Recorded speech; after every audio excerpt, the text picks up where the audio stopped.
Africa's new resource wars, juntas, foreign investors, and the fight for sovereignty. They once came with guns and flags. Now they come with contracts, corporations, and promises of green development.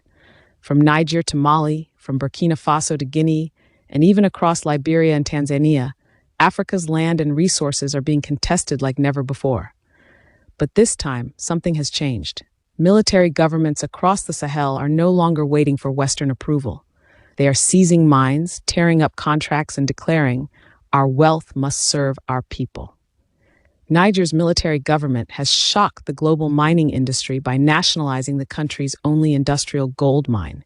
The SML mine, run by an Australian company, was seized after the junta accused the operator of serious breaches, including failing to deliver a promised $10 million investment plan. The government said the mine had fallen into tax arrears, wage arrears, debt, layoffs, and halted production. The junta framed the move as part of its national vision to put Niger's resources back under Nigerian control. It comes just weeks after the same government nationalized the local branch of French uranium giant Orano. This is not just economics. In May, a bomb attack by jihadists in Tillaberi killed 8 workers at the mine. The army has since deployed over 2,000 soldiers to protect the site. In the junta's words, only national ownership can secure both the mine and the nation. Niger's bold nationalization is part of a regional pattern. Mali, after the 2020 coup, the junta forced Canadian and British operators like IAMGold, Randgold, and Hummingbird to renegotiate contracts for more local ownership. Burkina Faso pressured companies like Endeavour Mining to increase local investment and direct benefits to communities. Guinea demanded bauxite companies such as Société Minière de Bokeh boost national stakes and leave more value in country. But now let's talk scale. Guinea holds the world's largest bauxite reserves, around 7.4 billion metric tons, according to the U.S. Geological Survey. It's the second largest producer of bauxite globally, supplying roughly 20% of the world's bauxite exports. Aluminum, the metal made from bauxite, is critical to everything from smartphones and cars to airplanes and power infrastructure. So this move sends ripples far beyond Conakry. Prices in global aluminum markets wavered as the news broke. Investors took notice, and analysts worldwide started asking, is this a crackdown on underperforming companies or the start of a bigger shakeup? Because here's the bigger picture. This isn't happening in isolation, right? It's part of a broader Sahel-wide shift where military-led governments in Guinea, Mali, Niger, and Burkina Faso are pushing back against what they see as exploitative foreign influence. These governments are asserting what's called resource sovereignty, a claim that African countries must control their own resources and decide how they're exploited. So when Guinea revokes 51 licenses, it's a statement. We want more than just bauxite in the ground. We want real development, real jobs, real infrastructure on our terms. Because here's the hard truth. On the ground, ordinary Guineans are seeing the bauxite boom, but not feeling the benefits. The country's bauxite exports have surged over the past decade, but poverty, unemployment, and underdevelopment are still the daily reality. But Niger has gone the furthest with outright seizures, while its neighbors have mainly revised contracts and strengthened oversight. This wave of resource sovereignty is about more than money. It's about legitimacy. The juntas in Mali, Niger, and Burkina Faso came to power promising security. But as jihadist violence continues, they are now saying, if we cannot yet defeat insurgents, we can at least defeat exploitation. Yet even as Mali talks sovereignty, it faces growing instability inside its military ranks. Just this week, reports emerged of dozens of soldiers arrested for plotting to overthrow the junta itself. Sources spoke of around 50 arrests, including senior generals, though some denials followed. This comes as the junta cracks down on critics. Former Prime Minister Moussa Mara has been detained since August 1st, accused of harming the state's reputation. Another former PM, Choguel Maïga, faces judicial sanctions. Earlier this year, Mali dissolved all political parties, wiping out opposition space. And though elections were once promised, the transition has now been extended to 2030, keeping Colonel Assimi Goïta firmly in power. So, while the junta speaks of reclaiming resources, the nation itself is sinking deeper into authoritarian rule, and jihadist attacks are increasing rather than shrinking. But it's not only Western mining firms that Africans are pushing back against. A new form of green colonialism is emerging, led by companies tied to the United Arab Emirates.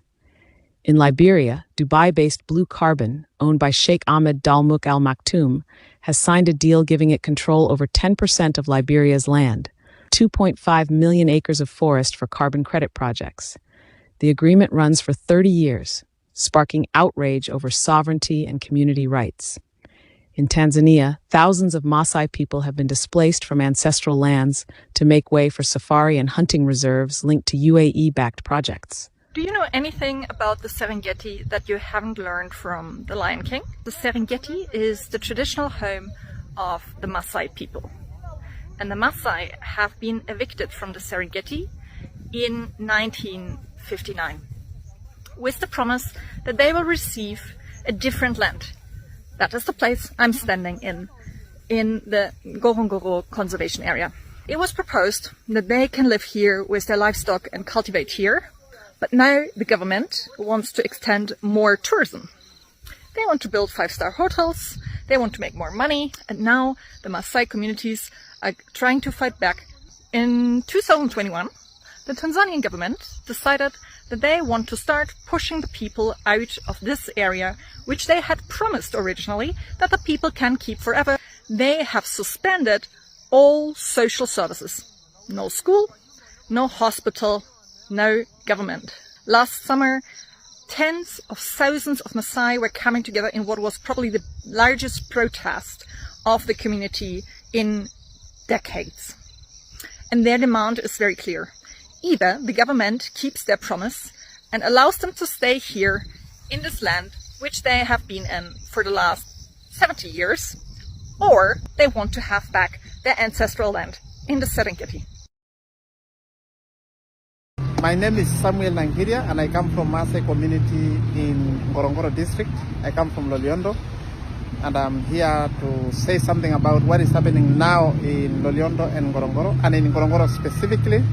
Last month our government of Tanzania released a document that registered all the 25 villages in Ngorongoro and 11 wards. And that was also part of the strategy to arrest or to remove the Masai, the voters of Ngorongoro, to ensure that we are not going to vote in the upcoming election.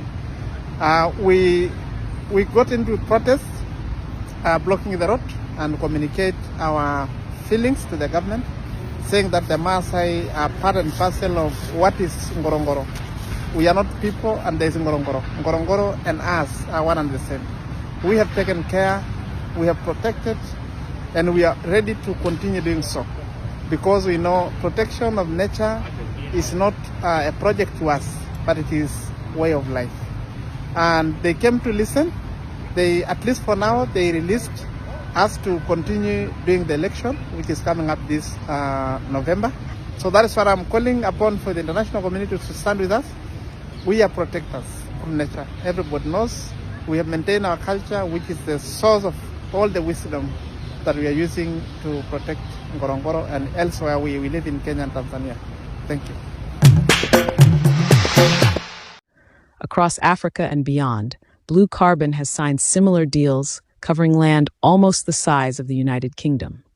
These schemes are branded as green climate initiatives, but critics say they threaten biodiversity, food security, and the very communities they claim to protect.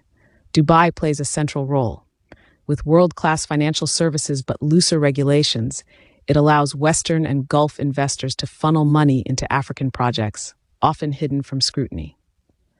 What we are seeing is a continent at a crossroads. In the Sahel, juntas are seizing mines and rewriting contracts, a cry for sovereignty, but also a gamble with economic stability. In Liberia and Tanzania, foreign-backed green deals are carving up forests and lands, raising fears of a new era of dispossession. Across the board, foreign powers are adapting. France is losing ground, Russia is gaining influence, China is quietly investing, and the UAE is positioning itself as a hub of African resource flows. The central question remains, will these moves finally deliver wealth and dignity to African people, or simply replace one set of masters with another? For generations, Africa's wealth has been drained in the name of development, security, or progress. Now in Niger, Mali, Burkina Faso, Guinea, Liberia, and Tanzania, leaders are trying to change that story. But sovereignty is more than seizing land or nationalizing mines. It is about whether the ordinary farmer, miner, and family will see the benefits. The battle for Africa's resources has entered a new chapter, one of courage, contradiction, and consequence. And the world is watching.